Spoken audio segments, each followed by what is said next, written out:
ചുമമരുന്ന് മൂലം കുഞ്ഞുങ്ങളുടെ ജീവൻ പൊലിയുന്നത് തുടരുകയാണ്. മധ്യപ്രദേശിൽ 2 വയസ്സുകാരി കൂടി മരിച്ചു. കുട്ടികളുടെ മരണത്തിൽ CBI അന്വേഷണം ആവശ്യപ്പെട്ട് സുപ്രീം കോടതിയിൽ അഭിഭാഷകൻ വിശാൽ തിവാരി പൊതുതാൽപര്യ ഹർജി നൽകി. റീലൈഫ്, റെസ്പിറി ഫ്രഷ് ചുമമരുന്നുകൾ മധ്യപ്രദേശ് സർക്കാരും കോൾഡ്രിഫ് ഹിമാചൽ സർക്കാരും നിരോധിച്ചു. മധ്യപ്രദേശിൽ പനിയും ചുമയുമായി ചികിത്സയിലിരുന്ന 2 വയസ്സുകാരിയാണ് അർദ്ധരാത്രിയോടെ മരിച്ചത്. മൃതദേഹം പോസ്റ്റ്മോർട്ടത്തിന് ശേഷം കുടുംബത്തിന് കൈമാറും. ഇതോടെ ചുമമരുന്ന് മൂലം മധ്യപ്രദേശിൽ മാത്രം മരണം 15ആയി. കുട്ടികളുടെ മരണത്തിൽ CBI അന്വേഷണം, എല്ലാ ചുമമരുന്നും പരിശോധിക്കണം തുടങ്ങിയ ആവശ്യങ്ങൾ ഉന്നയിച്ചാണ് സുപ്രീം കോടതിയിൽ അഭിഭാഷകൻ വിശാൽ തിവാരി പൊതുതാൽപര്യ ഹർജി നൽകിയിട്ടുള്ളത്.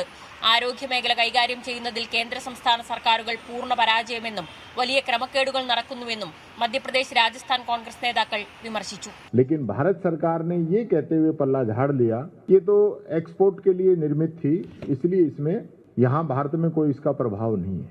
നടപടി ഘടിപ്പിച്ച മധ്യപ്രദേശ് സർക്കാർ കൃത്യനിർവഹണത്തിലെ വീഴ്ച ചൂണ്ടിക്കാട്ടി ചിദ്വാരയിലെയും ജബൽപൂരിലെയും ഡ്രഗ് ഇൻസ്പെക്ടർമാരായ Gaurav Sharma, Sharath Kumar Jain, food and drug administration deputy director Shobhit എന്നിവരെ സസ്പെൻഡ് ചെയ്തു.